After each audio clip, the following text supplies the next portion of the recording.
فصل سوم. راز 3. تغییر نه تنها میسر و امکان پذیر بلکه اجتناب ناپذیر است. بنابراین خود را تسلیم جریان زندگی سازید. صفحه 98. نمی شود جلوی موجها را گرفت، اما می شود موج سواری کرد. طبیعت از اینکه باید به طور مداوم و مستمر تغییر کند هیچ شکایتی ندارد. به عنوان مثال طبیعت هیچ وقت نمیگوید دیگر از اینکه سالی 4 بار فصل عوض کنم خسته شدم. واقعا خسته کننده است. بهتر است امسال زمستان و بهار و پاییز را جا بیاندازم و فقط تابستان بمانم. دیگر از اینکه این همه ستاره و سیاره دور سرم چرخیدند خسته شدم. احساس میکنم نیاز به استراحت دارم.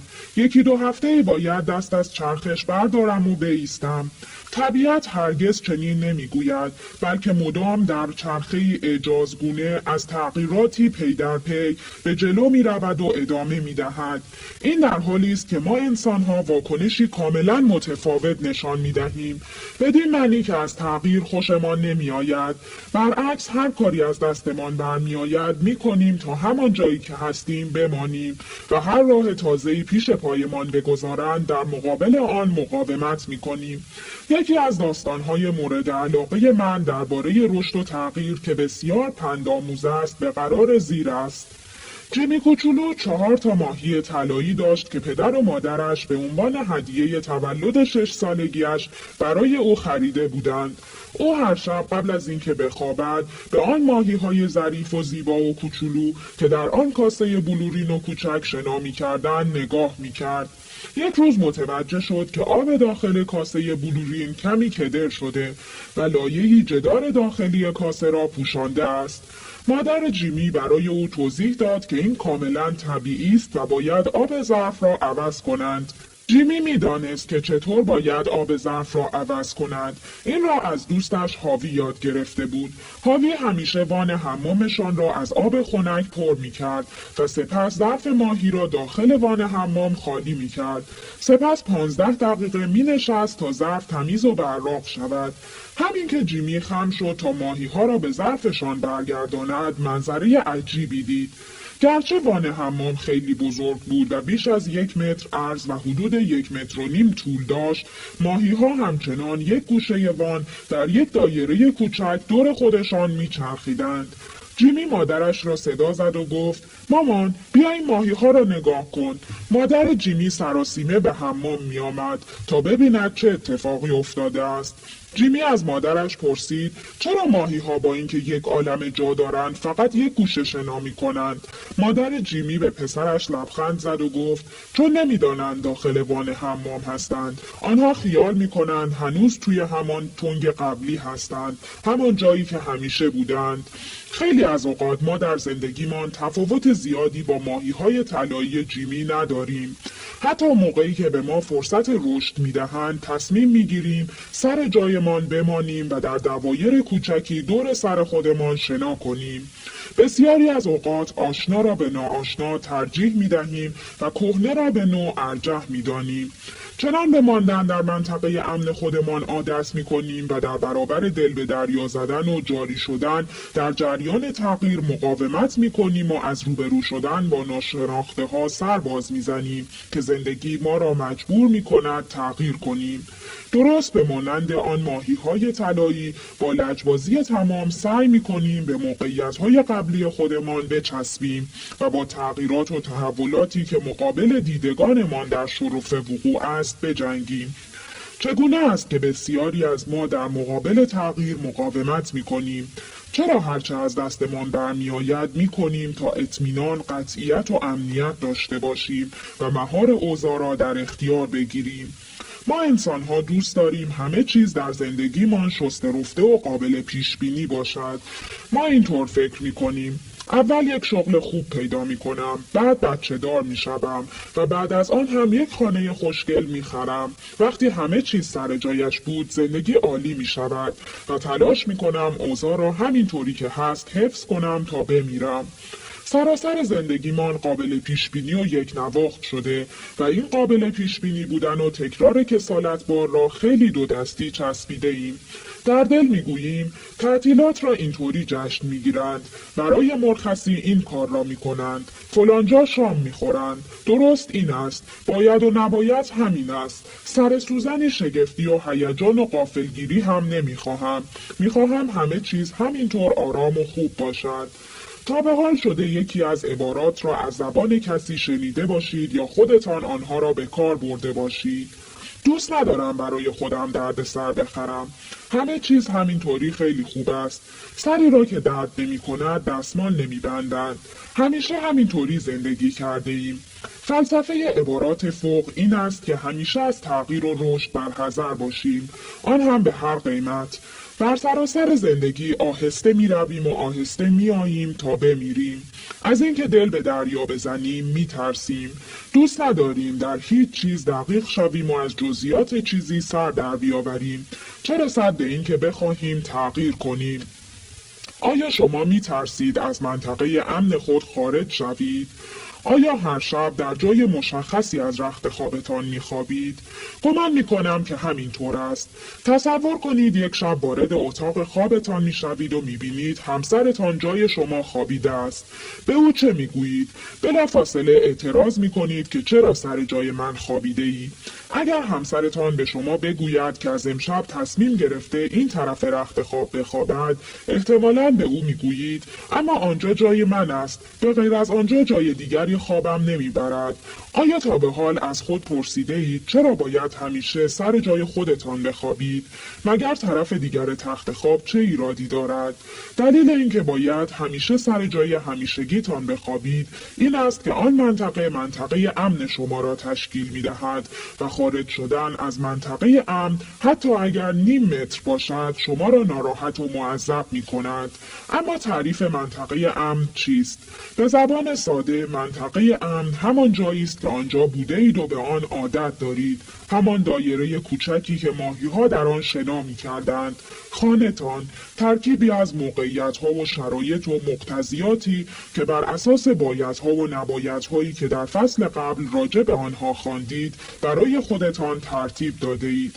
منطقه امن شما در بردارنده تمامی آن چیزهایی است که برایتان آشناست. از کارهای روزانه گرفته تا آدمهایی که همیشه دور و برتان را گرفتند.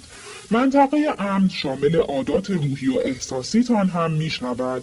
اینکه در روابط خود با دیگران چگونه رفتار می کنید، چقدر با خودتان و دیگران صادق هستید و چیزهایی از این قبیل.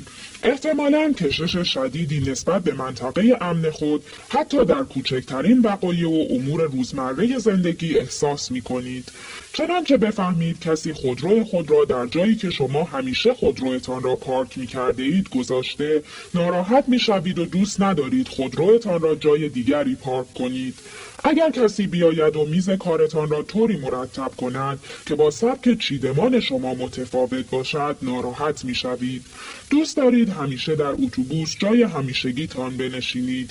در تئاترها و سینماها همیشه صندلی‌های خاص و جاهای خاصی وجود دارند که آنها را ترجیح می دهید و اگر کسی جای شما را بگیرد ناراحت می شوید. هر بار که بعد از کار وارد سالن ورزش می شوید سوار همان دوچرخه ثابت یا دستگاه پیاده روی همیشگی می شوید و اگر کس دیگری روی آنها ورزش کند ناراحت می شوید و اصلا دوست ندارید مجبور باشید از دوچرخه ثابت یا دستگاه پیاده روی دیگری استفاده کنید. البته هیچ اشکالی ندارد که بخواهیم شرایطی را برای خودمان ایجاد کنیم که در آن راحت باشیم یا سمت خاصی از رخت خوابمان را به سمت خاص دیگر ترجیح دهیم یا همیشه دومین دوچرخه ثابت از سمت چپ را برای ورزش کردن انتخاب کنیم.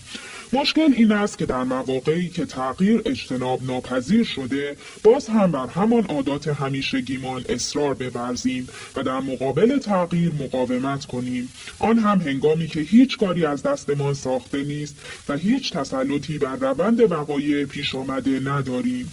در این گونه مواقع در مقابل هر گونه وضعیت جدید مقاومت می‌کنیم.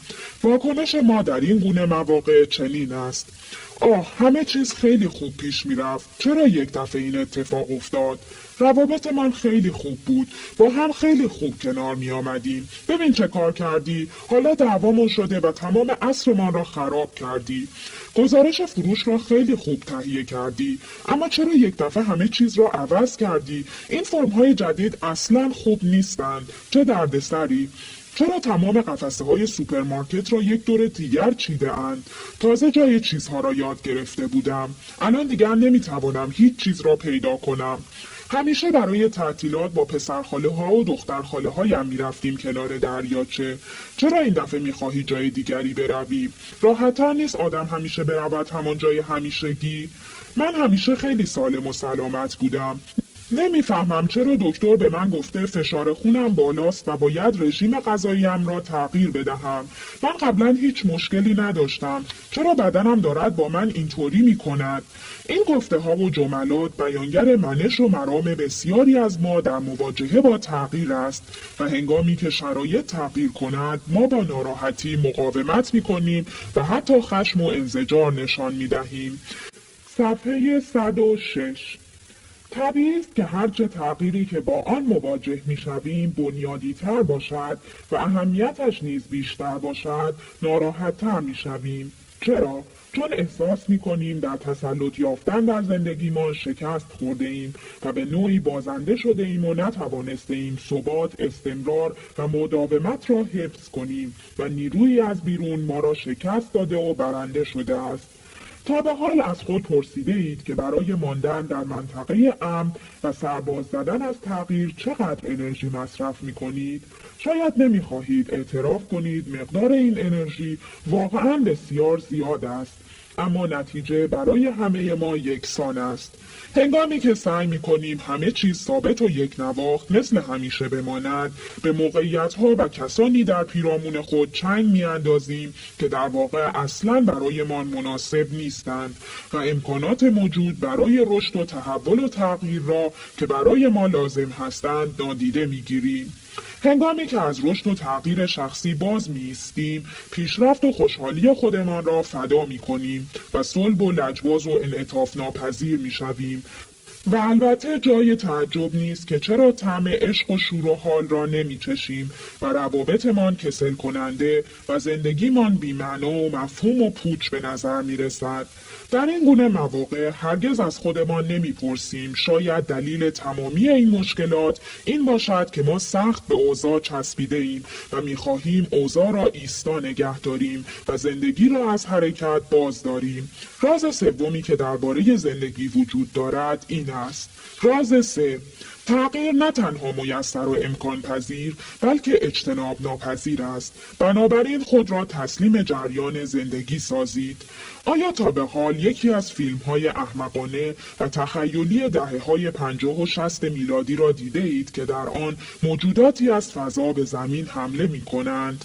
یادم می‌آید در صحنه‌ای از یکی از این فیلم‌ها یکی از موجودات به اصطلاح فضایی که لباسی بر تن دارد که ظاهراً از فویل آلومینیوم ساخته شده است، به یکی از اهالی شهر کوچکی که سفینه در آن فرود آمده بود نزدیک می‌شود و با صدای تودماغی اعلام می‌کند مقاومت بیفایده است. نکته‌ای که در راز شماره 3 نهفته است نیز همین است.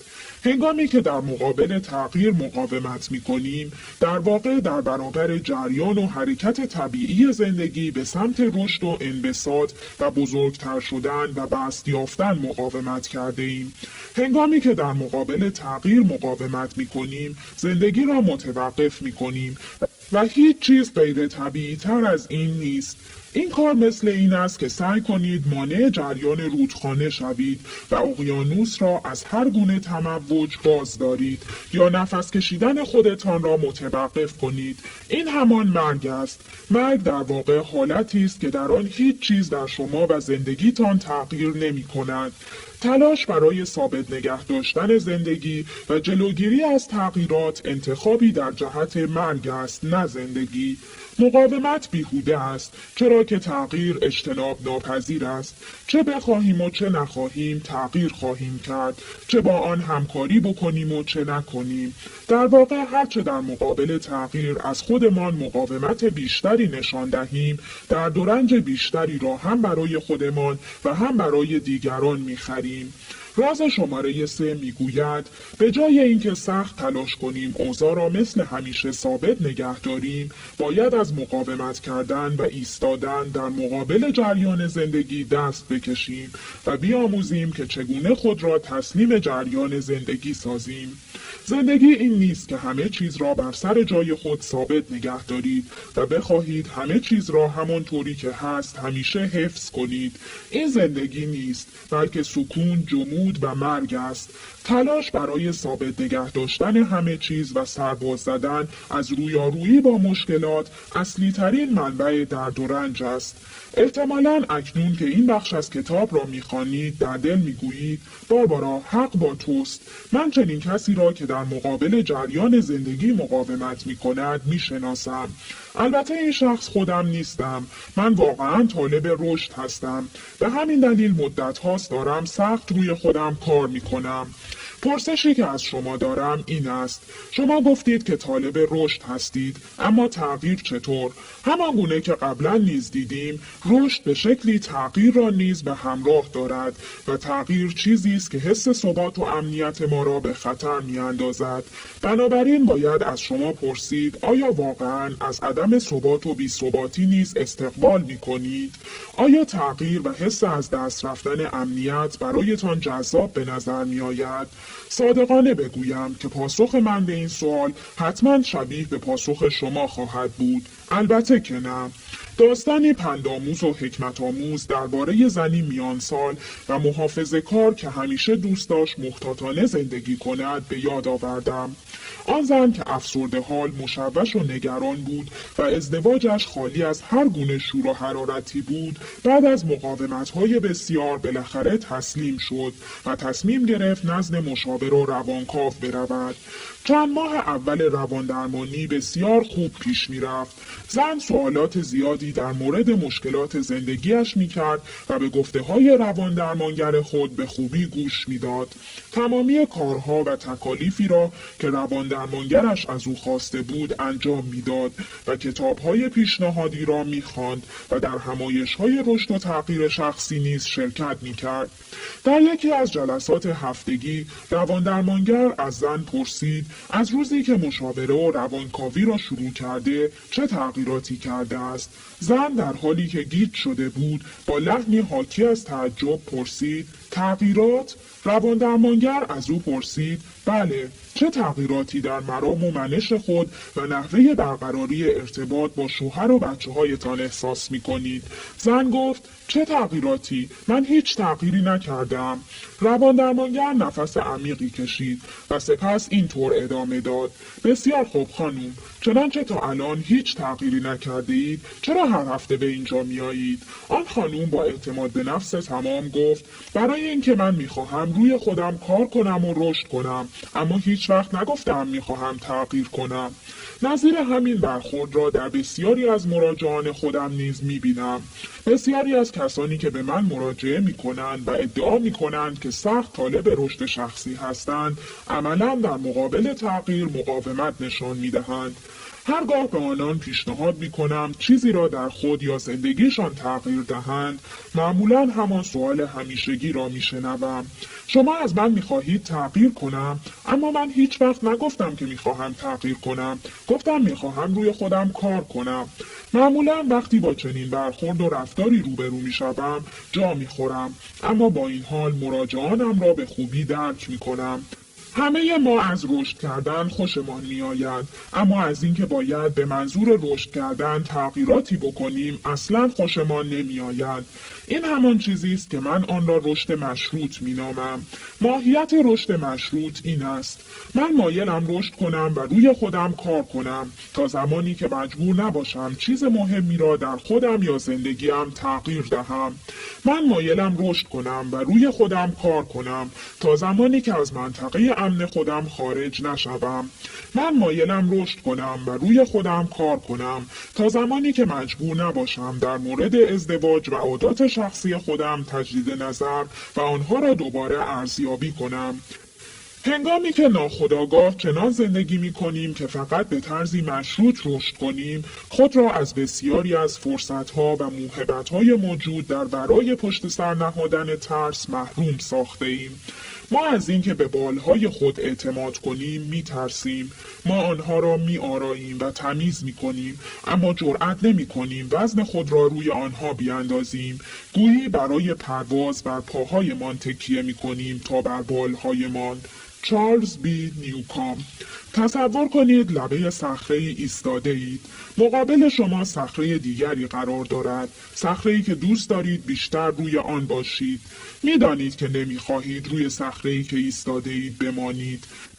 می‌دانید که تا همینجا هم کلی وقت تلف کرده اید و وقتش رسیده که بپرید و به سمت دیگری بروید. سپس درست در همان لحظه‌ای که آماده پرش به سمت دیگر هستید به زیر پایتان نگاه می‌کنید و در همان لحظه ترس تمامی وجود شما را فرا می‌گیرد.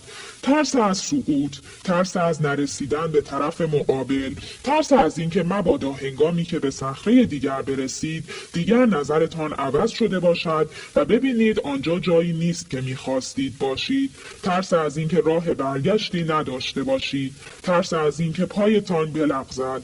ترس از اینکه مبادا چیزی را پشت سر جا گذاشته باشید، چیزی که برایتان اهمیت زیادی دارد.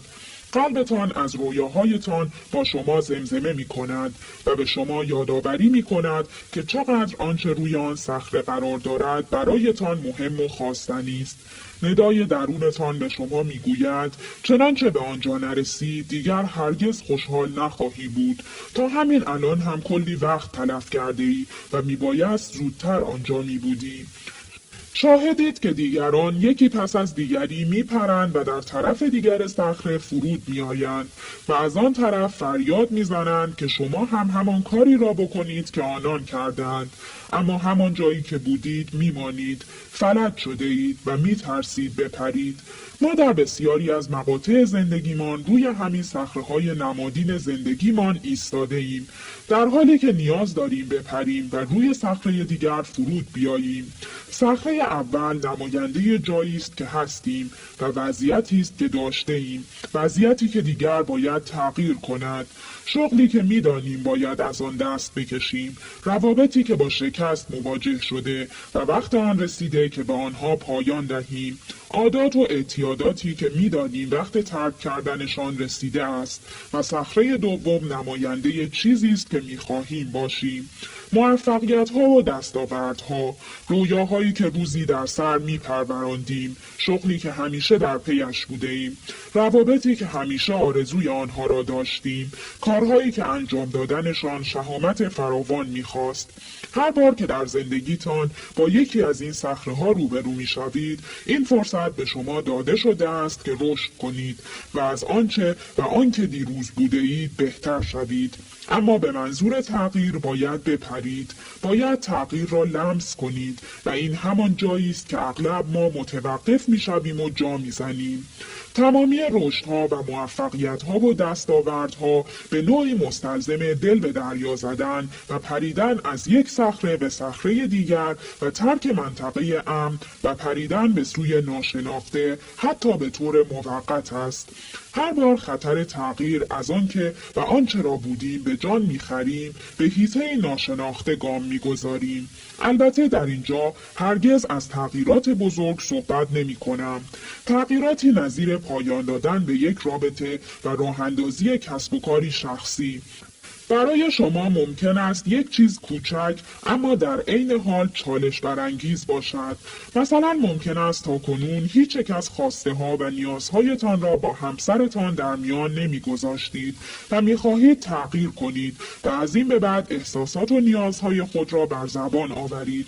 ممکن است این پرش و تغییر این باشد که دیگر نمیخواهید یک کارمند ساده و دونپایه باشید و از رئیستان بخواهید که به شما ترفیع دهد و مسئولیت‌های بیشتری به شما واگذار کند.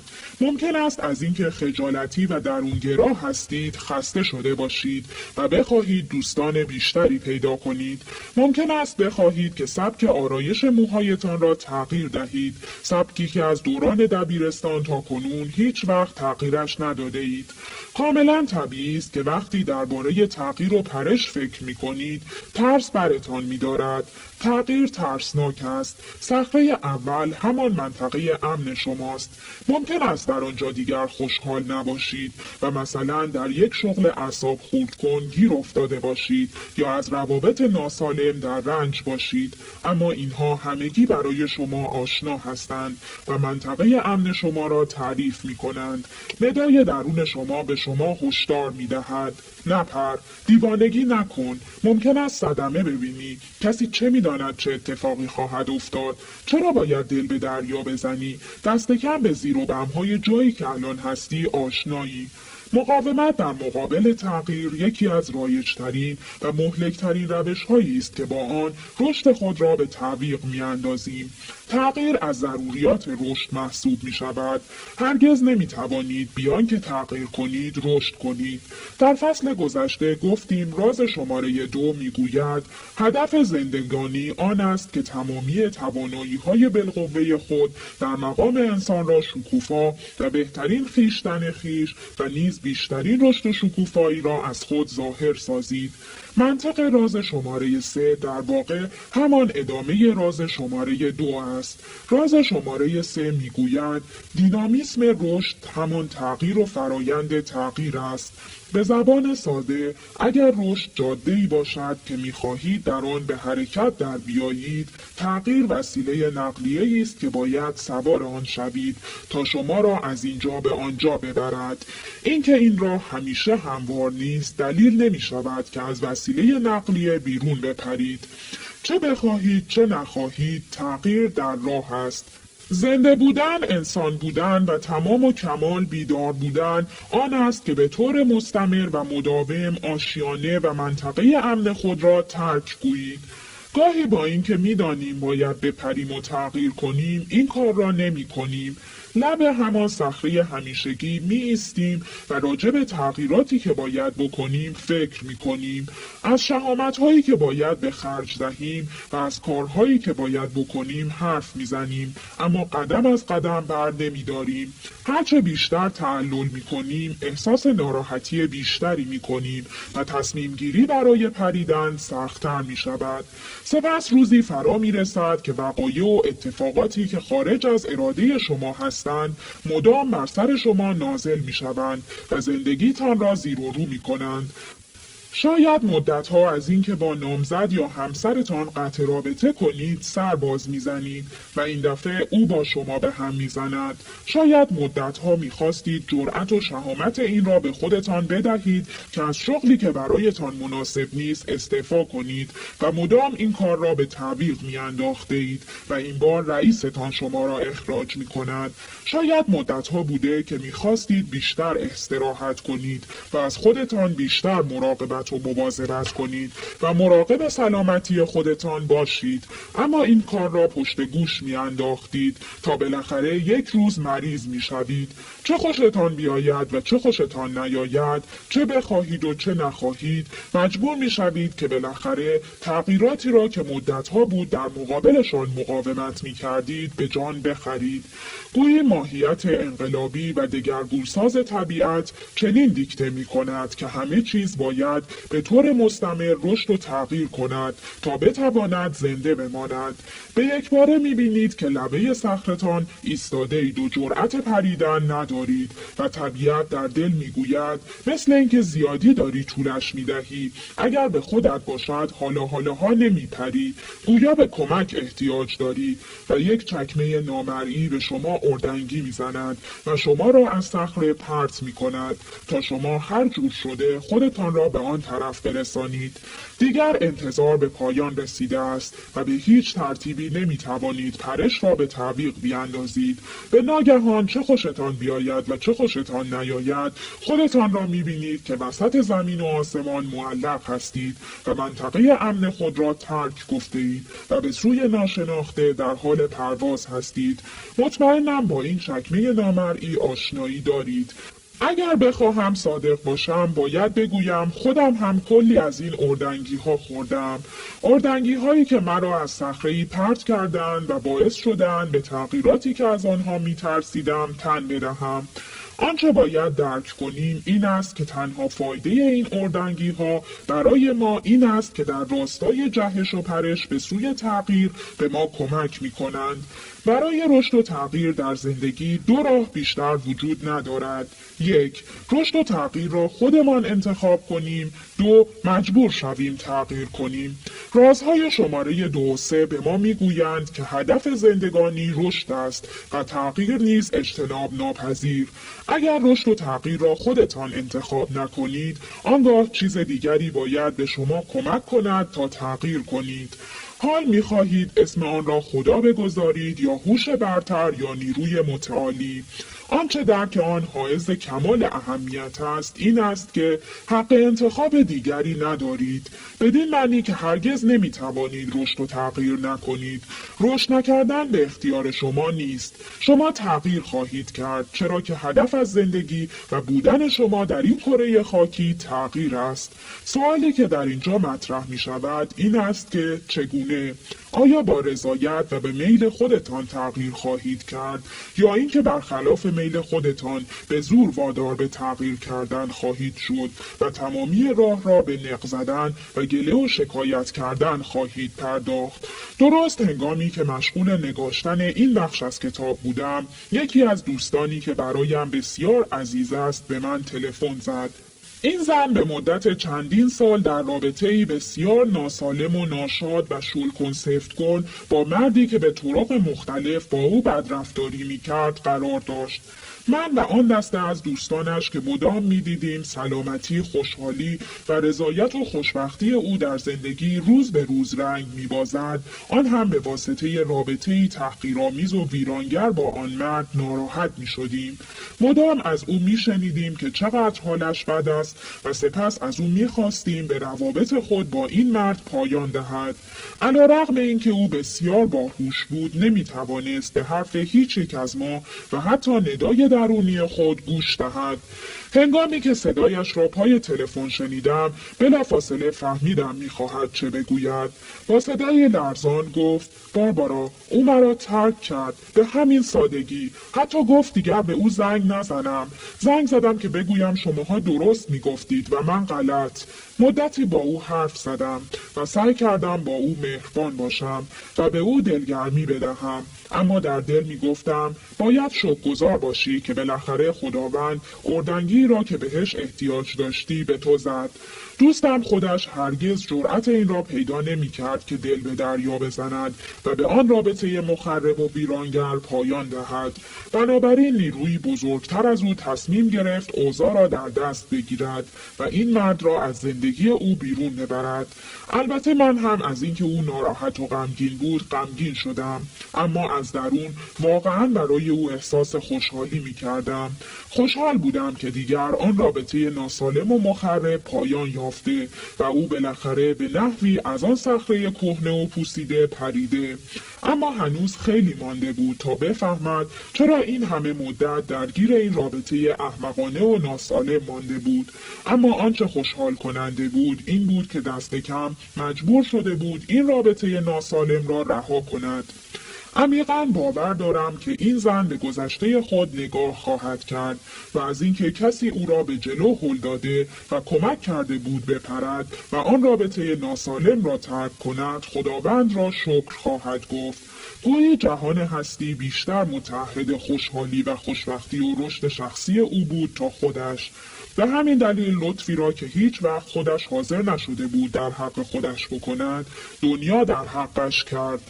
جهان هستی و کائنات به طور مستمر و مداوم متعهد رشد شخصی شماست. جهان هستی هرگز به شما خیانت نمی کند. او به آرمان و هدف غایی شما در این جهان وفادار و پایبند می ماند. حتی هنگامی که خودتان به خودتان پشت کرده اید.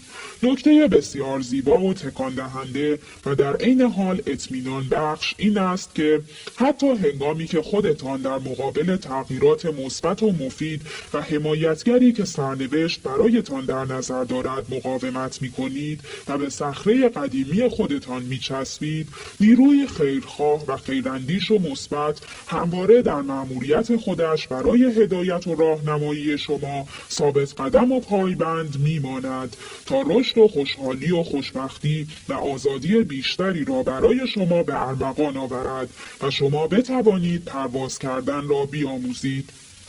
هنگامی که تمایل به پریدن داریم اما آمادگی آن را در خودمان احساس نمی کنیم، چه باید بکنیم؟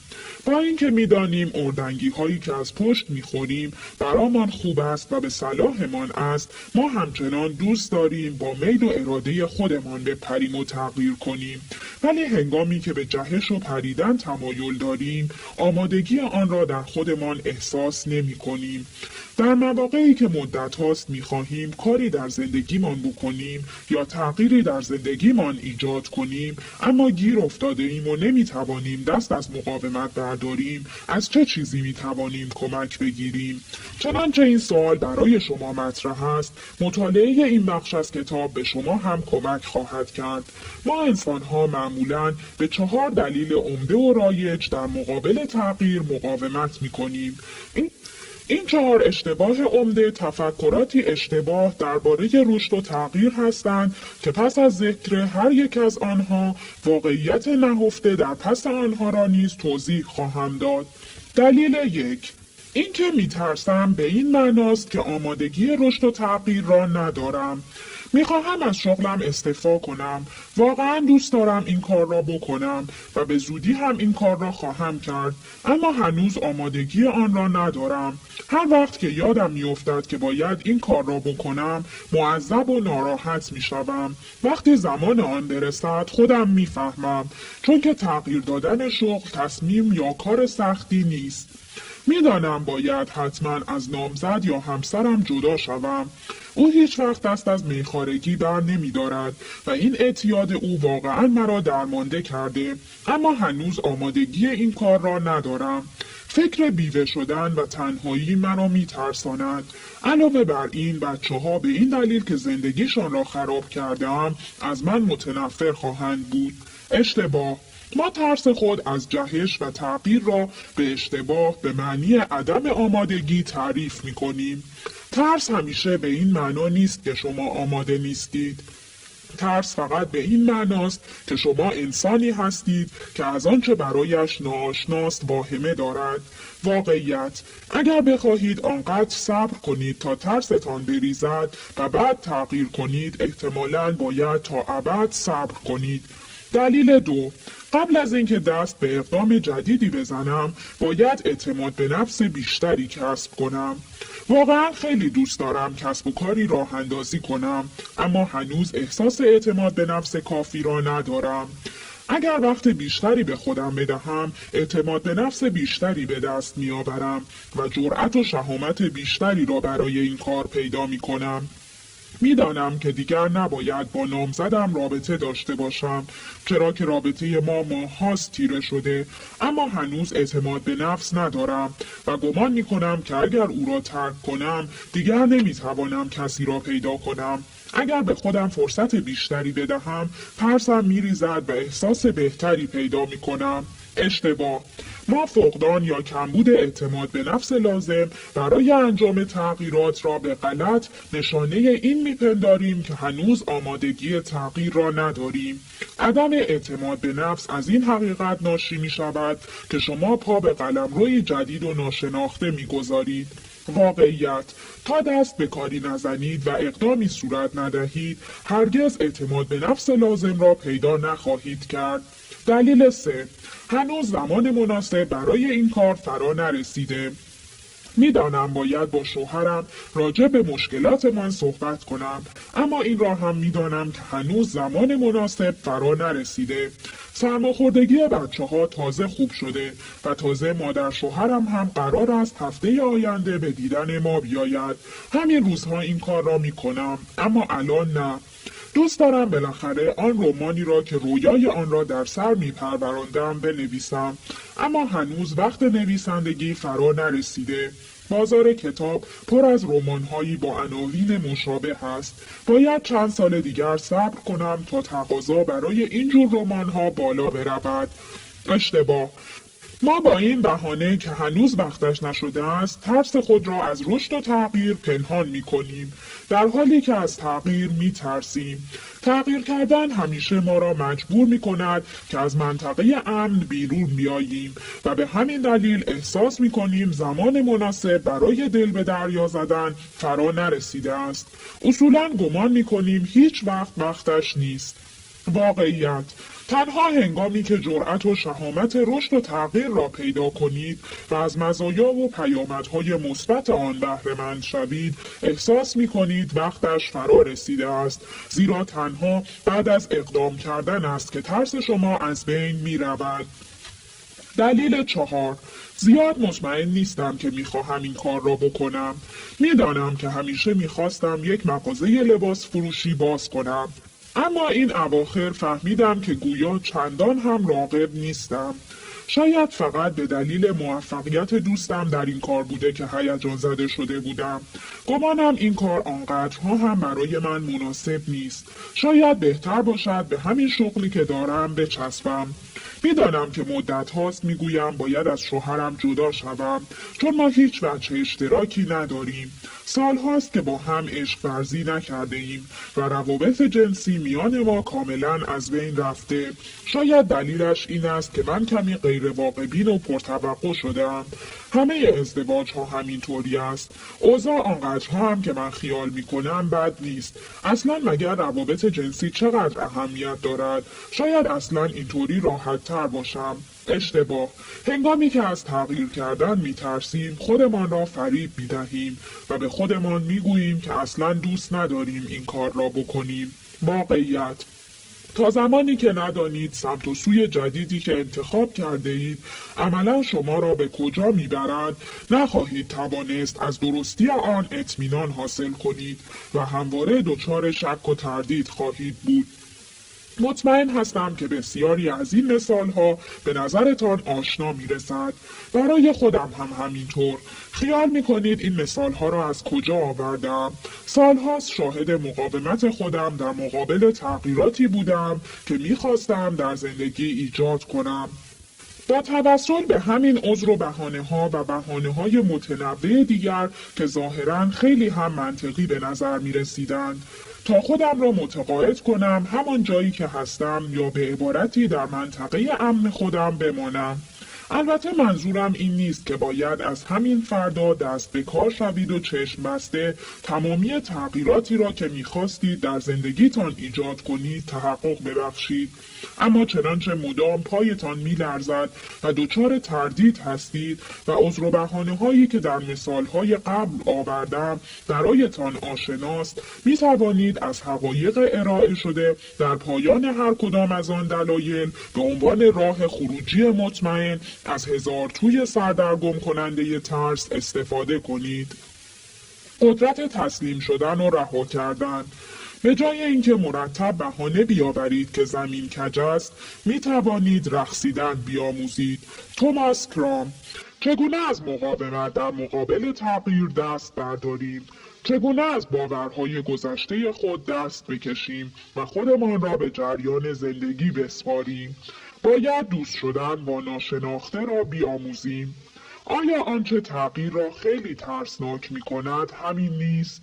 ما از ناشناخته ها می ترسیم. ما می ترسیم تغییر کنیم زیرا نمیدانیم آن طرف خط چه چیزی منتظرمان است. دست کم می دانیم جایی که الان ایستاده ایم کجاست. دست کم با درد و ناشادی و بدبختی های خودمان آشنا هستیم، اما چنانچه همین ها را هم پشت سر بگذاریم چه کسی می تواند به ما بگوید چه پیش خواهد آمد؟ این همان دوراهی است که همه ما به هنگام تغییر با آن مواجه می‌شویم، به این معنی که با نوعی خلأ و پوچی و عدم قطعیت و دنیایی از ناشناخته ها روبرو می‌شویم. دوست دارم شغل جدیدی پیدا کنم، اما اول باید از شغل قبلیم استعفا کنم. دوست دارم ازدواج سالم و موفقی داشته باشم، اما قبل از آن باید رابطه درب و داغانی را که درگیر آن هستم سر و سامان بدهم. دوست دارم خانه جدیدی بخرم، اما اول باید این خانه ای را که توش هستیم بفروشم. چنانچه خداوند لب میگشود و به شما میگفت به تو قول میدهم اگر از شغلت استعفا کنی به مدت 6 هفته بیکار بمانی، اما پس از 6 هفته سرمایه ای را که برای راه اندازی کسب و کارت به آن احتیاج داری به تو خواهم داد. به تو قول میدهم اگر خودت را از این رابطه ناجور خلاص کنی 4 ماه و 2 هفته و 5 روز مجازات تنهاییت خواهد بود، اما سپس جذابترین و بهترین مرد دنیا را ملاقات خواهی کرد. تازه این هم عکسش است. میخواهی او را ببینی؟ اگر چنین تضمین‌هایی به شما داده میشد، مطمئناً یک لحظه هم منتظر نمی‌ماندید. بی‌معطلی از شغلتان استعفا می‌کردید یا از نامزدتان جدا می‌شدید. در این گونه مواقع اگر کسی می‌توانست به ما بگوید که چه چیزی در انتظار ماست، کوچکترین تردیدی به خود راه نمی‌دادیم و بزرگترین جهش‌ها و خطرها را هم به جان می‌خریدیم. اینطور نیست؟ این پدیده را نیاز به غیب‌گویی می‌نامم. خیلی ها در دل میگویند چقدر خوب میشد چنانچه هر بار که میخواستیم تغییر کنیم میتوانستیم مانند غیبگویان در یک گوی بلورین نگاه کنیم و در یک چشم به هم زدن آینده تصمیمات خود را در آن ببینیم. چقدر خیالمان راحت میشد یک نقشه راه و یک جدول زمانبندی شده با ذکر تمامی جزئیات آنچه پس از رها کردن، تسلیم شدن و تغییر کردن منتظرمان است به ما داده میشد تا با خیال راحت هر کاری بکنیم. اما دنیا اینطور نیست. خیلی از جاها مجبورید تغییر کنید حتی اگر از نتیجه آن اطلاعی نداشته باشید. خیلی از جاها باید رها کنید قبل از آنکه چیز جدیدی به دست آورده باشید. خیلی از اوقات باید از رودخانه بدون پل رد شوید و این همان چیزی است که تغییر را ترسناک می کند. عدم تضمین، عدم قطعیت، خلأ و تردیدی که همیشه بین مبدأ و مقصد وجود دارد. برزخ میان موقعیتی که در آن هستید و موقعیتی که می‌خواهید به آن نقل مکان کنید همواره حاوی پتانسیل های فراوان است. در این برزخ همواره نیرو و اقتدار زیادی نهفته است، اما همین برزخ است که شما را با ترس‌هایتان روبرو می‌کند. اگر به این رابطه پایان بدهم و تا آخر عمر تنها بمانم چه؟ اگر از شغلم استعفا کنم و بیکار بمانم چه؟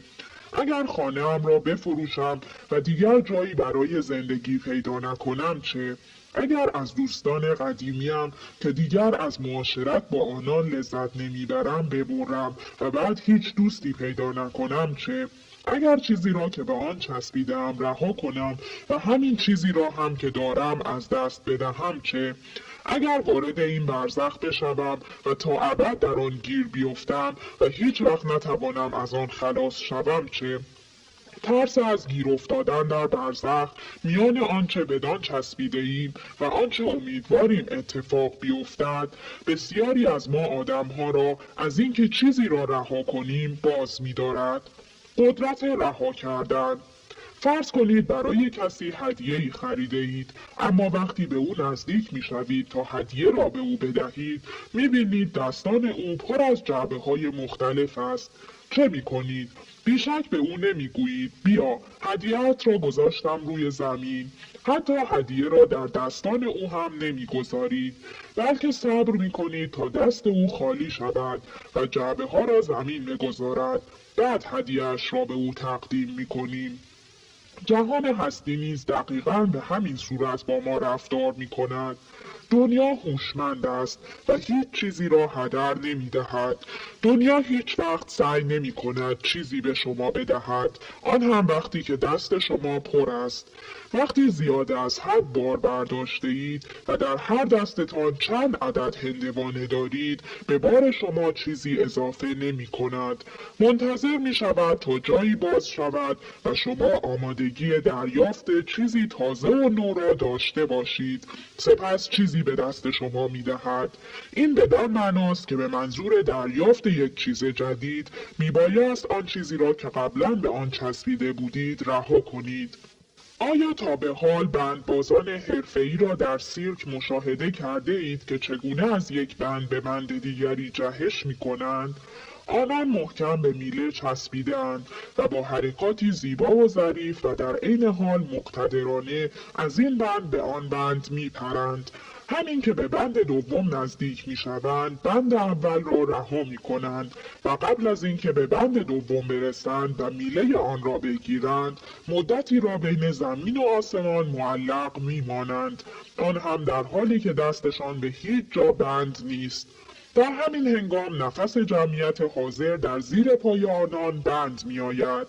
پس هنگامی که به میله دوم می رسند، به موقع آن را می گیرند و حاضران را به تحسین جرأت و شهامت خود وامی دارند.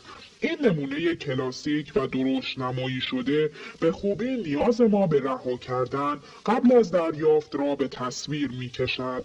هنگامی که چیزی را رها می کنید، خلایی ایجاد می شود. یکی از قوانین اساسی و زیربنایی طبیعت این است که جهان هستی و کائنات خلأ را بر نمی تابد. چنانچه در فاصله 3 متری برکه‌ای حفره دیگری در زمین بکنید و این دو را با مجرایی به هم وصل کنید، آیا آب برکه بر جا میماند؟ البته که نه. آب از طریق راه میان به سمت حفره جریان پیدا می کند تا خلأ حفره را پر کند.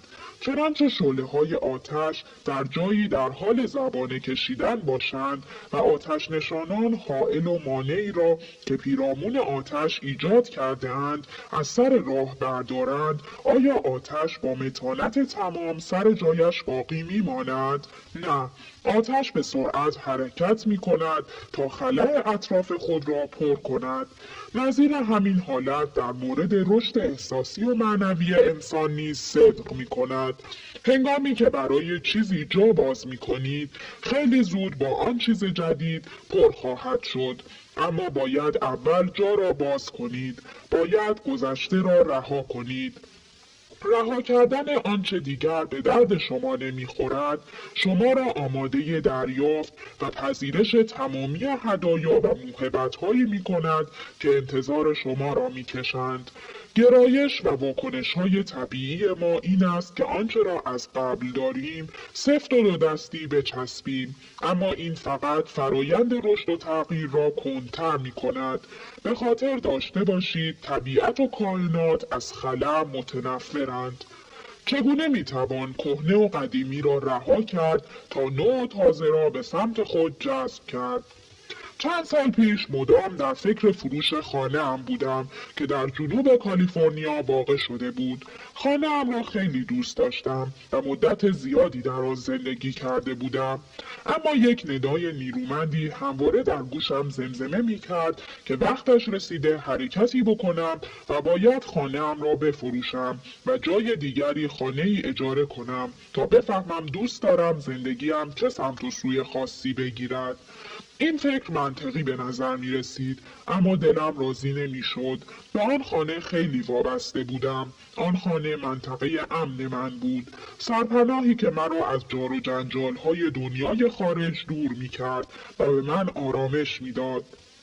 چطور می توانستم آن را رها کنم؟ به خصوص هنگامی که نمی دانستم کجا می خواهم بروم. خوشبختانه یک بنگاه معاملات ملکی خیلی خوب سراغ داشتم که رفتار صاحب آن بسیار مهربانانه و دوستانه بود. به خوبی و با صبر و حوصله تمام به گفته‌های من در مورد دوراهی که بر سر آن گیر کرده بودم گوش داد. من واقعا می‌خواستم خانه‌ام را بفروشم، اما می‌ترسیدم خانه جدید جدیدی که میخواستم اجاره کنم مناسب نباشد و مرا خوشحال نکند. نگرانی دیگرم این بود که اگر خانه‌ام فروش برود و بعد از مهلت تعیین شده مجبور شوم خانه را ترک کنم، اما تا آن موقع هنوز خانه جدیدی پیدا نکرده باشم، چه خاکی بر سرم بریزم. نگرانی دیگرم نیز این بود که اگر خانه‌ای که من میخواهم اصلا وجود خارجی نداشته باشد و مجبور شوم هیچ وقت این خانه را نفروشم چه؟ واضح است از اینکه دست به کاری بزنم خیلی میترسیدم. صاحب آن بنگاه معاملات ملکی گفت: من نگرانی‌هایت را درک میکنم، اما هیچ وقت نمیتوانی قبل از اینکه خانه‌ات را بفروشی به خانه جدید بروی. اول میفروشی بعد دنبال خانه میگردی. این قانون همیشگی است. پاسخ دادم: میدانم، اما قبل از اینکه رسما خانه‌ام را برای فروش بگذارم باید اطلاعات بیشتری کسب کنم. این شد که فکر کردم بهتر است چند هفته فقط به خانه‌هایی که برای اجاره گذاشته بودند سر بزنم تا موقعیت دستم بیاید، اما در عمل بعد از فروش خانه‌ام یکی از آنها را اجاره کنم. به این شیوه مطمئن می شدم که توانستم خانه‌ای مطابق میلم پیدا کنم. تنها آن موقع بود که می توانستم آرام بگیرم و خانه را برای فروش بگذارم. اما همان موقع که این منطق خود را برای صاحب بنگاه توضیح می دادم، دریافتم دارم چه می کنم. گویی می خواستم بین دو صخره که قرار بود از یکی به دیگری بپرم پل بزنم. این کار درست مثل این است که قبل از اینکه طلاق گرفته باشید و همسرتان را ترک کرده باشید، از اینکه دیگر نتوانید همدمی پیدا کنید بترسید و قبل از اینکه عملاً طلاق گرفته باشید در روزنامه آگهی بدهید و ادعا کنید که مجردید و به دنبال شوهر هستید و بخواهید متقاضیان به شما زنگ بزنند و عکس‌هایشان را به نشانیتان پست کنند تا مطمئن شوید که هیچ وقت تنها نمیمانید و بعداً طلاق بگیرید. ممکن است خودتان را اینطور گول بزنید که من هنوز با کسی رابطه برقرار نکردم. فقط میخواهم مطمئن شوم که بعد از طلاق تنها نمیمانم. من دقیقاً همینطور فکر کردم. میخواستم ببینم آیا میتوانم قبل از اینکه خانه‌ام را بفروشم خانه مناسبی پیدا کنم یا نه، بعد آرام و قرار بگیرم. همانجا فهمیدم که دنیا به من اجازه نمیدهد که قصر در بروم و با این تلاش‌های مذبوحانه روند وقایع و حوادث زندگی را تحت اختیار بگیرم و از آموختن درس‌هایی که میبایست میآموختم سر باز زنم. صاحب بنگاه معاملات ملکی با نقشه عجیب و غریبی که کشیده بودم موافقت کرد و تا 1 ماه خانه‌های مختلفی را که برای اجاره به بنگاهش سپرده بودند به من نشان داد. همه خانه‌ها خیلی درب و داغون بودند. هیچ کدام از خانه‌ها چشم مرا نگرفت. حتی نزدیک به آن چیزی که می‌خواستم هم نبود. یکی از خانه‌ها خیلی کم نور و تاریک بود. خانه دیگر خلوت بود و امنیت نداشت. در آپارتمان نمی‌شد سگ برد و خلاصه هر خانه بدتر از خانه قبلی بود. روزها می‌گذشت و من نگران و نگران‌تر می‌شدم. صاحب بنگاه هم همینطور.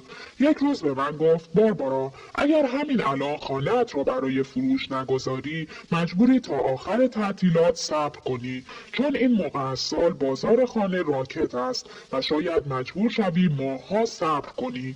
گفتم: اما قبل از اینکه چیزی پیدا کرده باشم میترسم خانه‌ام را بفروشم. ناگهان صدایی در سرم گفت: اما باربارا، تا چیزی را که به آن چسبیده ای رها نکنی نمیتوانی چیز جدیدی پیدا کنی. و به خودم گفتم: تسلیم شو، رها کن. بارها این مطلب را در کتاب‌هایت نوشته ای و موعظه کرده ای. آیا واقعا خیال میکنی میتوانی قصر در بروی؟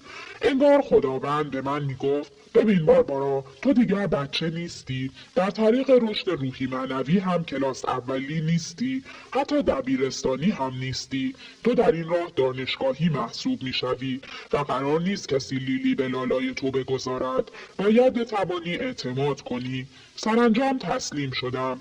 میدانستم که باید دست از مقاومت بردارم و بگویم پروردگارا، ایمان کامل دارم که بهترین ها را سر راهم قرار خواهی داد.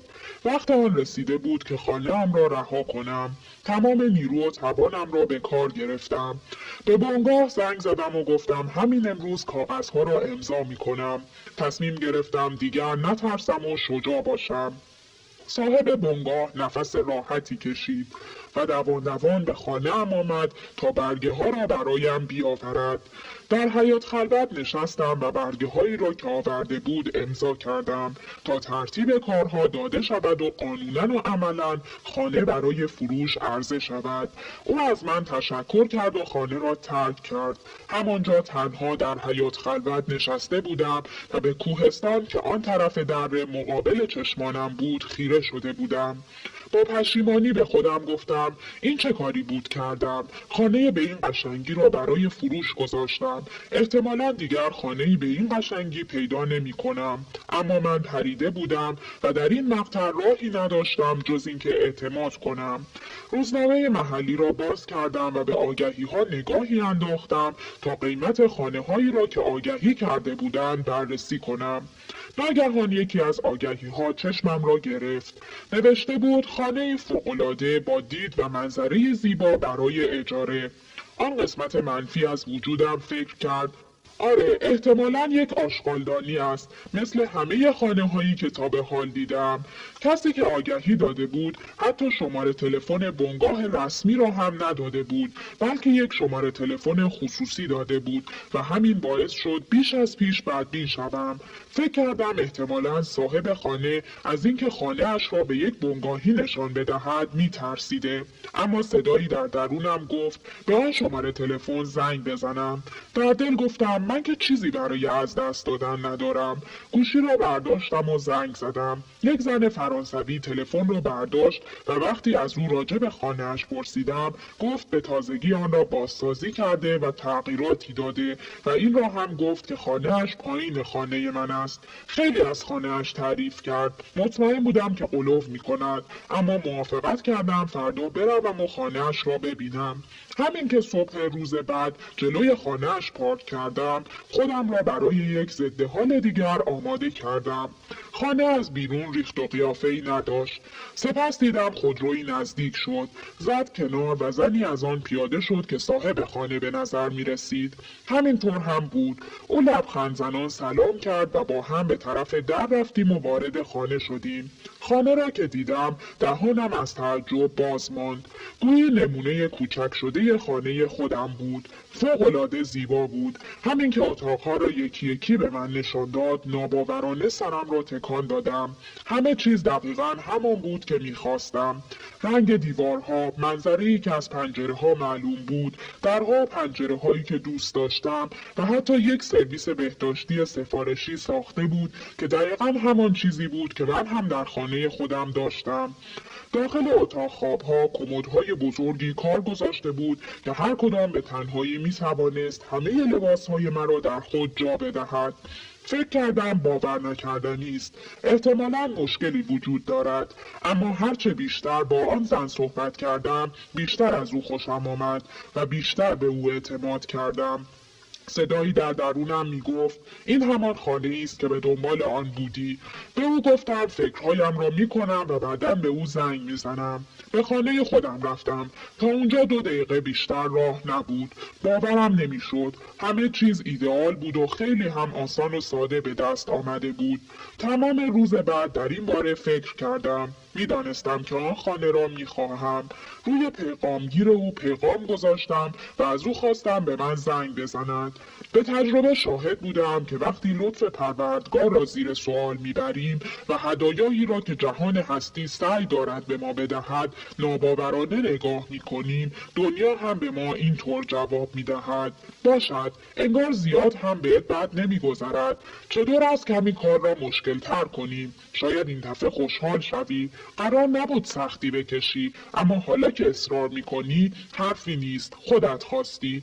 صبح روز بعد آن زن به من زنگ زد و گفت که خیلی دوست دارد خانه‌اش را به من اجاره بدهد، اما گفت اگر خانه‌ام را میخواهم باید هرچه زودتر آن را اجاره کنم. با ناراحتی و نگرانی به او گفتم اما من هنوز خانه‌ام را نفروختم، نمیتوانید به من وقت بدهید؟ پاسخ داد گمان نمی‌کنم امکان داشته باشد. خانه من آماده شده و باید هرچه زودتر آن را اجاره بدهم، بنابراین بهتر است فکرهایتان را بکنید.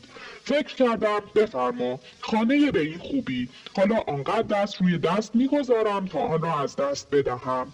ترس و مقاومت خودم را دیدم که ما نمیشد بتوانم تسلیم شوم و رها کنم و آنچه را منتظرش بودم به دست آورم. همانجا مچ خودم را گرفتم و به خودم گفتم نه، نباید تسلیم بشوم، نباید اجازه بدهم کارها خراب شود. آن شب دعا کردم و خدا را شکر کردم که آنقدر سریع توانسته بودم خانه عالی و فوق‌العاده پیدا کنم. همانجا از خداوند خواستم به من کمک کند.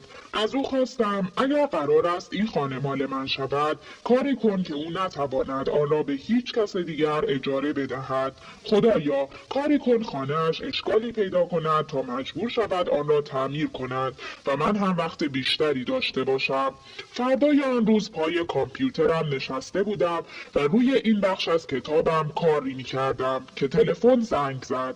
آن زن فرانسوی بود. به من گفت باربارا، باورت نمی شود چه اتفاقی افتاده. همین الان ماموران شهرداری برای صدور مجوز پایان کار خانه اینجا بودند و بعد از اینکه خانه را کارشناسی کردند متوجه مشکل فنی در ساختمان شدند که باید برطرف شود.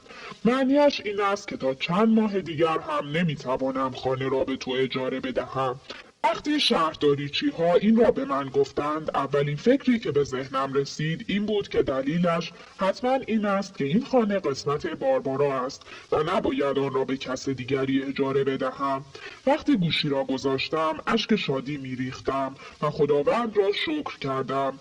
می‌توانستم ببینم که خداوند با مهربانی تمام به من لبخند زده و به من می‌گوید بنده عزیزم، دیگر چه مشکلی داری؟ چقدر باید به تو اثبات کنم که اگر بتوانی رها کنی همیشه میتوانی پاسخ را به دست بیاوری. وقتی تسلیم میشوی لطف پروردگار شامل حالت میشود و آنچه را به راستی به آن احتیاج داری به تو عطا میفرماید. طولی نکشید که خانه خودم هم فروش رفت و اکنون در آن خانه زندگی میکنم. خانه‌ای که تنها پس از آنکه توانستم تسلیم شدن و رها کردن را بیاموزم مال من شد. رها کردن آنچه سخت به آن چسبیده بودم. برای لطف پروردگار جا باز کنید. رها کردن جایی را برای نزول رحمت پروردگار در زندگیتان باز می کند. لطف الهی چیست؟ لطف پروردگار همان نیروی حیات بخش عشقی است که کائنات به شما ارزانی می دارد. روشی کیهانی و اسرارآمیز که هوش برتر یا همان نیروی متعالی به کار می گیرد تا خیر و خوبی و حقیقت و آزادی بیشتری را به زندگی شما بدهد. هنگامی که در مقابل رشد و تغییر مقاومت می کنیم و به آنچه داریم سخت می چسبیم و می ترسیم تسلیم شویم و رها کنیم، راه را برای جاری شدن لطف پروردگار می بندیم و اجازه نمی دهیم به سادگی به زندگی ما وارد شود. به عقیده من خداوند نیروی متعالی و نیروی برتر یا هر چیز دیگری که اسم آن را می‌گذارید بسیار بخشنده و سخاوتمند است. او موهبت‌های فراوانی برای ارزانی کردن به شما دارد، اما تنها به این شرط که بتوانید با او تشریک مساعی کنید. آیا شما هم نقش و سهم خودتان را ایفا می‌کنید؟ آیا با این نیرو همکاری می‌کنید؟ شاید تمام دنیا سخت در تلاش است تا زندگی بهتری داشته باشید، اما خود شما اجازه نمی دهید. شاید نعمت‌ها و موهبت‌های زیادی در راه است، اما شما در را به روی آنها بسته اید و جایی برای حضور آنها باز نمی کنید. ممکن است دعا کنید، استغاثه کنید و عاجزانه از خداوند طلب لطف و محبت کنید. به کلاس‌های رواندرمانی بروید و در همایش‌های رشد و تغییر شخصی شرکت کنید و در گروه‌های خودیاری عضو شوید و کتاب‌های انگیزه بخش بخوانید، اما به راستی تشریک مساعی نکرده باشید، چرا که نتوانسته اید تسلیم شوید و رها کنید و آنچه را دیگر به درد شما نمی‌خورد وانهید. برای لطف و رحمت الهی در زندگی خود جا باز کنید، هم به لحاظ جسمانی و هم به لحاظ معنوی جرأت و شهامت این را پیدا کنید که آنچه را دیگر مال شما نیست و به دردتان نمیخورد رها کنید. میخواهد رابطه، شغل، مال و منال، مشکلات قدیمی یا عقاید و احساساتی باشد که دو دستی به آنها چسبیده اید. یک راه مراقبه کارساز میتواند این باشد که از خودتان بپرسید چه چیزی در زندگی من هست که سخت به آن چسبیدم و میترسم آن را رها کنم در حالی که باید این کار را بکنم.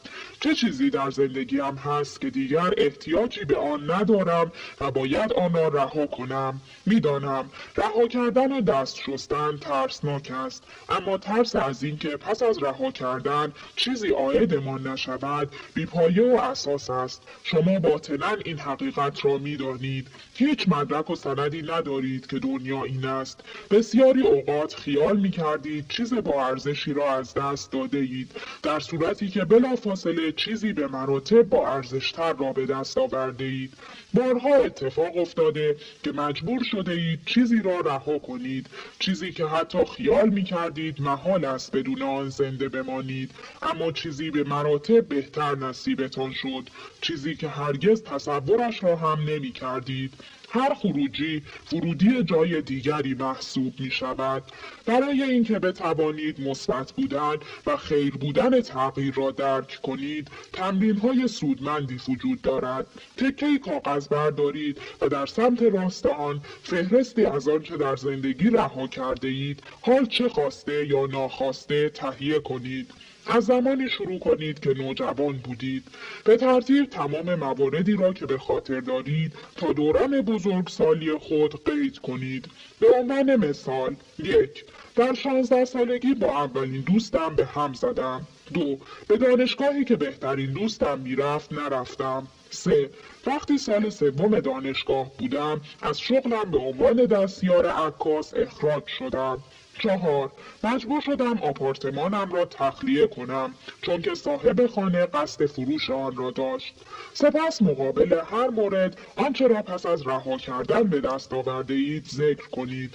ممکن است چیزی که از راه رسیده بلافاصله نصیبتان نشده یا آنطور که شما انتظار داشتید نبوده، اما چنانچه پس از رها کردن چیزی عایدتان شده حتما آن را قید کنید.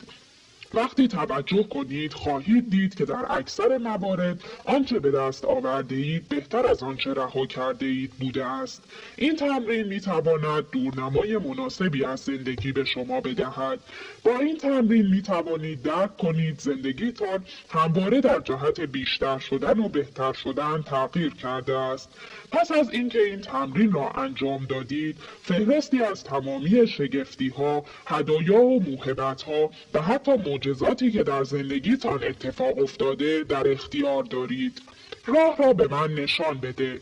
زندگی شما از طرح و برنامه‌ای برتر که به مراتب فراگیرتر از آن است که تصور می‌کنید پیروی می‌کند. چنانچه مایل باشید کمی وانهید و رها کنید و به آن جریان اجازه دهید شما را با خود ببرد، خوشحالی و رضایت بیشتری به شما رو خواهد کرد. خوشحالی و رضایتی که هرگز در تصورتان نمی گنجید. آموختن و تسلیم شدن به جریان زندگی تا حد زیادی مثل این است که بسیاری از آموخته های قبلیتان در مورد طرز برخورد با واقعیات را فراموش کنید. بدین معنی که دست از مقاومت بردارید و نخواهید که همه چیز تحت اختیار شما باشد و به تغییراتی که جلوی پایتان گذاشته می شوند توجه کنید. به جریان رودخانه تن دهید و اجازه دهید شما را به آنچه که بایسته است ببرد. هنگامی که می‌آموزیم طبیعت زندگی رشد و تغییر است، می‌توانیم دست از مقاومت در مقابل تغییرات اجتناب ناپذیر و کوچک و بزرگی که در زندگیمان پیش می‌آید برداریم و بیاموزیم که به جریان طبیعی زندگی چه در دنیای درونی خودمان و چه در جهان بیرون از خودمان تن دهیم. اخیراً با یکی از بهترین دوستانم که نویسنده‌ای بسیار تواناست، کلاریسا پنکولاستس، نویسنده کتاب تاثیرگذار زنانی که پا به پای گرگ‌ها می‌دوند، ناهار می‌خوردم. وسط ناهار یکی از مکالمات زنانه بسیار عالی و اعجازگونه میان ما در گرفت که طی آن بصیرت، آگاهی و روشنبینی از هر دویمان می جوشید و به بیرون می تراوید، به طوری که از تبادل افکار ما معجونی غنی و پرمایه از انواع عقاید و نظریات احساسی معنوی ساخته شد. به او گفتم مشغول نوشتن این کتاب هستم و سپس راجع به موضوع تسلیم شدن و رها کردن با هم صحبت کردیم. نزد کلاریسا اعتراف کردم. دارم روی خودم کار می کنم که کمتر همه چیز را تحت اختیار خودم نگه دارم و بتوانم بیشتر اعتماد کنم و رها کنم. و چنین ادامه دادم. احساس می کنم هر روز صبح که از خواب بیدار می شوم به دنیا می گویم بسیار خوب، امروز حوصله مسخره بازی ندارم. اصلا هم دوست ندارم کسی مرا غافلگیر کند. دستور جلسه زندگی را هم می دانم. سخت به آن می چسبم تا همه چیز درست از آب در بیاید. اضافه کردم چند وقت است که متوجه شده ام در لطف پروردگار را به روی زندگیم بستم. میدانم که هر روز انرژی الهی بسیار زیادی در زندگی ما جریان پیدا می کند، درست مانند رودخانه ای از رحمت، اما انگار آن رفتار و مرام لطفاً امروز کسی سر به سر من نگذارد اجازه نمی دهد از آن رودخانه رحمت بهره بگیرم. گویی به خودم اجازه نمی دهم در آن آب بپرم و خیس شوم. گویی به دنیا گفتم از من نخواه که بپرم توی آب، من همینجا کنار ساحل می نشینم. اگر خواستی می توانی مرا توی آب هل بدهی. با تلاش برای تسلط بر همه کس و همه چیز خودم را از نعمت‌ها و موهبت‌هایی که دنیا برایم در نظر داشته محروم کردم. صفحه 142. کلاریسا لبخندی زد و در تایید آنچه گفته بودم داستانی از زندگی خودش را با من در میان گذاشت. او اینطور شروع کرد: چند وقت پیش برهه دشواری را در زندگیم پشت سر گذاشتم. احساس سردرگمی می کردم. نمیدانستم باید چه بکنم. دعا می کردم و از خداوند می خواستم به من کمک کند پاسخهایی را که به دنبالشان بودم به من بدهد و راه را به من نشان دهد. سپس اینطور ادامه داد: همانجا بود که نشستم و شروع به مراقبه و تمرکز کردم و احساس کردم جواب را پیدا کردم. احساس می کردم مریم مقدس جلوی دیدگانم ظاهر شد و تنها یک کلمه را در گوشم زمزمه کرد: عیسی نامه. این واژه اسپانیایی و به معنای راه را به من نشان داده است. او در واقع با این کلمه به من می گفت که در دعا و نیایش هایم این را از خداوند بخواهم. به من گفت که این همان پاسخ پرسش های من است. راه را به من نشان بده. من در دعاها و نیایش هایم از خداوند خواسته بودم راه حلی برای مشکلاتم به من نشان بدهد. از او خواسته بودم به عنوان اجابت دعاهایم به کشف و شهودهای مفصلتری نائل شوم. حتی ترجیحاً خواسته بودم کسی بیاید و دستم را بگیرد و تمام راه در این سلوک معنوی راهنماییم کند. اما به جای همه اینها فقط یک جمله نصیبم شده بود: راه را به من نشان بده. راه را به من نشان بده. این دعایی بود که میبایست میکردم. آنچه را باید بیاموزم به من نشان بده. آنچه را باید رها کنم به من نشان بده. راه جدیدی را که باید در آن قدم بگذارم به من نشان بده. به من نشان بده آنچه را میخواهی به من نشان دهی. راه خدمت کردن به دیگران را به من نشان بده. راههای جدیدی برای عشق ورزیدن به من نشان بده. کلاریسا به من گفت که هر روزش را با این نیایش شروع می کند. چه راه قشنگی برای خودآگاهانه تسلیم شدن. اعتراف کردم من هم مثل او هر روز صبح را به طرز مشابهی شروع می کنم. به او گفتم هر روز صبح را با دعایی از یک متن سانسکریت که به عهد باستان تعلق دارد شروع می کنم. دعایی که طی آن تمامی افکاری را که در طول آن روز از سرم می‌گذرد و تمامی اعمالی را که از من سر می‌زند به خداوند هدیه می‌کنم و اعلام می‌کنم که آن روز می‌خواهم تمام و کمال در خدمت عشق باشم. در حالی که آنجا نشسته بودیم و نهار می‌خوردیم، با احساساتی خوشایند در مورد زنانی که کتاب‌های من و کلاریسا را می‌خواندند فکر می‌کردیم. چنانچه اشتباه نکنم در این باره هم فکر کردیم که شاید برخی از خوانندگان ما از این حقیقت که ما هر روز صبح روز خود را با این دعا شروع می‌کنیم تعجب کنند. دعایی که میگفت میدانم که هیچ یک از این افکار و اعمال را به میل و اختیار خود نمی کنم. آنچه اراده و اختیار توست به من نشان بده تا تنها آن را به جای آرم. چنانچه هر روز صبح قبل از آنکه از رخت خواب خارج شوید و پی مشغله ها و کارهای روزانه تان بروید، یک لحظه بایستید و خود را به دست نیروی برتر بسپارید، نیرویی که به مراتب از افکار و ترس ها و خودآگاهی و بصیرت محدود و ناقص شما برتر است. در مقابل زندگی مقاومت کمتری نشان خواهید داد و آسانتر و خردمندانه تر در رودخانه زندگی جاری خواهید شد. تفاوتی نمی کند دعایتان به زبان سانسکریت باشد یا به زبان اسپانیایی، انگلیسی یا حتی زبان بیواژه قلب. دعا و نیایش شما به هر صورتی که باشد دعوتی است از لطف و رحمت الهی که به زندگانی شما وارد می شود. از خداوند بخواهید راهنمایتان باشد. به دنبال نشانه ها باشید. بخواهید و طلب کنید تا به شما داده شود.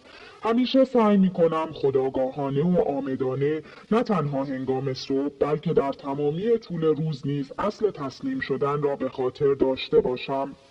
به ویژه مواقعی که مشاهده می کنم از درون یا بیرون از خودم مقاومت نشان می دهم. همین چند روز پیش بود که با مشکلی مواجه شدم و نمیدانستم باید چه بکنم.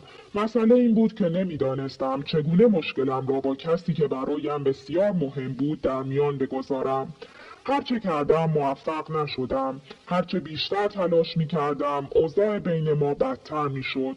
کار به جایی رسید که کف دفتر کارم در حالی که سرم را بین دستانم گرفته بودم نشستم و در دلم گفتم دیگر بریدم. واقعا نمیدانم چه کار باید بکنم. همین که این جمله را از خودم شنیدم فهمیدم دقیقا همان کاری را می کنم که باید بکنم.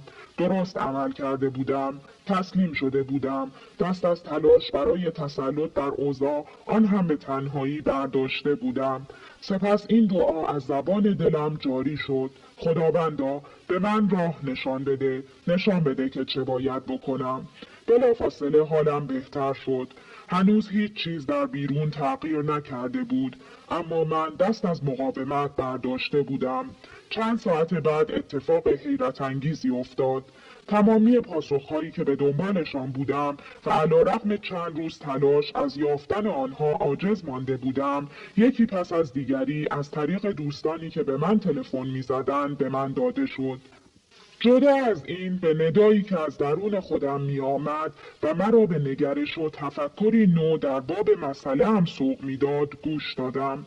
آن شب بعد از آن که با طرف صحبت کردم موفق شدم به طریقی احساساتم را با او در میان بگذارم تا بفهمد در ذهن من چه می‌گذرد و در این حال موفق شدم به او نشان بدهم که برای نظر و عقیده او نیز ارزش قائلم.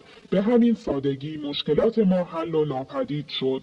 سعی کنید بیاموزید که چگونه در لطف و رحمت الهی را به روی زندگی خود بگشایید و از خداوند بخواهید راه درست را به شما نشان بدهد. اگر هم اصلا ایمان ندارید این روش را امتحان کنید. از آنچه اتفاق خواهد افتاد حیرت زده خواهید شد. هر بار که احساس می کنید راه را گم کرده اید یا ارتباط خودتان را با خوبی و نیکی از دست داده اید وحشت نکنید. فقط سعی کنید کمی دست از مقاومت بردارید و رها کنید و جاری شوید. ببینید که چگونه راه به شما نشان داده خواهد شد. این همان لحظه است که منتظرش بودید. جهنم جایی است که خداوند آنچه را از کف داده ایم، تمامی هدایا و موهبت‌هایی را که میشد از آن ما باشد و آنچه را می توانستیم انجام دهیم و ندادیم به ما نشان می‌دهد. برای من مفهوم دوزخ و جهنم تنها در 4 کلمه خلاصه می شود. دیگر خیلی دیر شده است. آهنگساز و رهبر ارکستر نامدار جیان کارلو مونتی. کی وقت آن رسیده که تسلیم شویم و بخواهیم تغییر کنیم، تغییری که میدانیم اجتناب ناپذیر بوده است. همین حالا لحظه است که منتظر آن بودید. حالا همین لحظه ایدئال. به غیر از اکنون زمان بهتری وجود ندارد. می توانید شجاع باشید و همین الان به استقبال تغییرات زندگی بروید. کافی است به کائنات و جهان هستی اعلام کنید: آماده ام تا تمامی رشد و تغییری را که برایم در نظر داری با آغوش باز بپذیرم. حتی می توانید در درون خودتان غور کنید و از منبع بصیرت و آگاهی درونی که مدت هاست انتظار می کشد تا راه را به شما نشان بدهد بخواهید که راهنمای شما باشد. به این منظور کافی است چند نفس عمیق بکشید تا احساس آرامش کنید. سپس تمام تنش‌ها را از بدن خود خارج کنید و از خود بپرسید: باید در کدام یک از زمینه‌های زندگیم تغییر کنم؟ در کدام یک از زمینه‌ها در مقابل تغییر مقاومت نشان می‌دهم؟ آیا پاسخ این پرسش‌ها را گرفتید؟ البته همان گونه که خواهید دید پاسخ‌ها را از قبل می‌دانید. زمینه‌ای را که شما را فرا می‌خواند تا با تغییراتش همگام شوید از قبل می‌شناسید. بنابراین به این دعوت لبیک گویید. هنگامی که کمتر به زندگی خود می‌چسبید و با سهولت و روانی بیشتری در مسیر درست جاری می‌شوید، طعم خوشحالی، شادمانی و رضایت عمیق‌تری را خواهید چشید. تسلیم شدن همواره شما را به جای بهتری می‌برد و گشایش و وفور به ارمغان می‌آورد.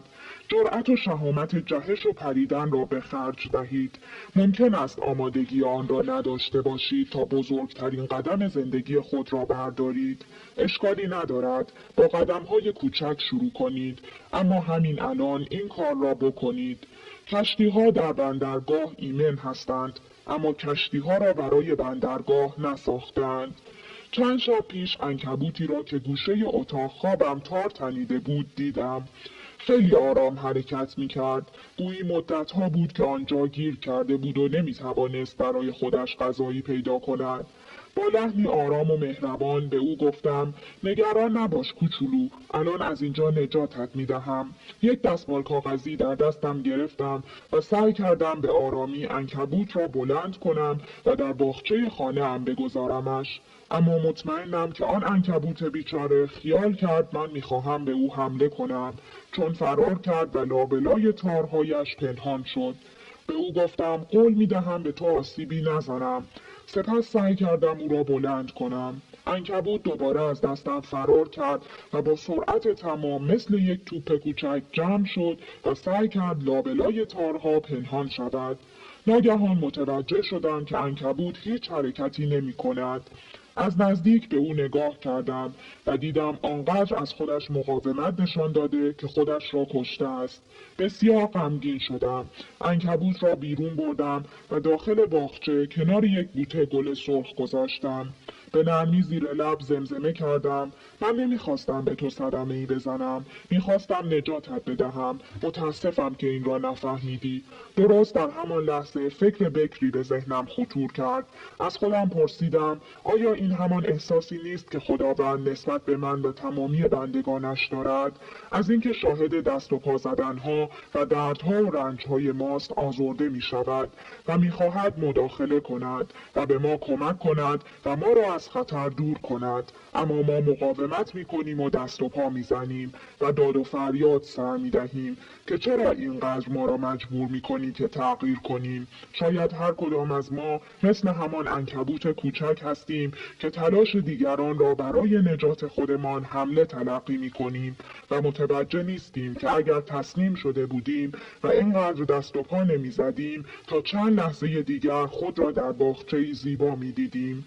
تغییرات شما را فرا می‌خوانند. آیا صدایشان را می‌شنوید؟ درهایی را که به رویتان باز شده‌اند می‌بینید؟ راه‌های جدیدی پیش پایتان گذاشته شده‌اند. آیا در آنها قدم می‌گذارید؟ همان گونه که در تلمود آمده است: اگر اکنون نه، پس کی؟